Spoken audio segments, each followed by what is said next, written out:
if my job was spent entirely just doing this, it seems a little bit sad. Like it's just like maybe the issue, and it's almost like it was this perfect timing where now we're in like 2025. All these people are building AI tools, and for me, like I know with most finance professionals, there's this general skepticism of applying like AI to accounting because like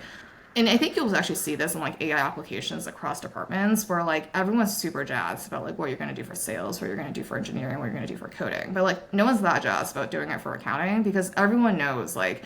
if I have like some AI tool that gives me the wrong number, like I'm screwed. Like I cannot Mhm. explain this to the board that like this AI model gave me the wrong number because accounting is all about precision, about being exactly right.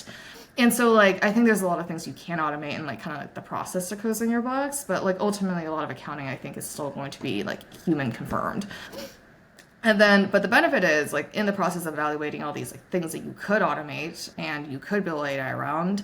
I think this is like one of those things where like it is like the perfect use case of AI for accounting and finance teams because it's not something where you have to land with exact precision, but it is something that is very routine, very just like you just have to be on top of it. And it's almost like if you feed a model enough business context, they should be able to generate you outputs of like how you should be talking to people about certain things. And then so it's almost like basically at that point in time, like 8 quarters in, I'm like, okay, this seems like something that like AI could actually be interesting for. And thankfully, my here had been in conversation with me about like, hey, like we're thinking of building AI tools for finance professionals, and then like you guys, I think landed on AR, which I remember like I think in the beginning I was definitely a little skeptical, but then I think 2 quarters later I was like thinking about it and I was like really like AR is not something like I want to handle as a human. But also what I also realized is like it was also really difficult to outsource where like I think 2 quarters ago I basically had this hypothesis where I'm like, hey, like if I really wanted to solve this problem, I feel like I can go hire like a collections agency or like an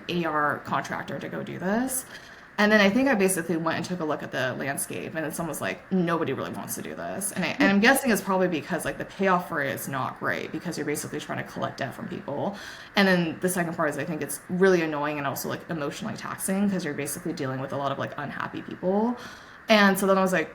great, like it looks like if I actually want to do this, I have to go like hire a person in house, which seems like I don't know if I want to do that. And then Mahir comes in my email inbox being like, we have an AR tool, and I'm like, actually, this sounds like it could be really interesting. Like let's chat about this.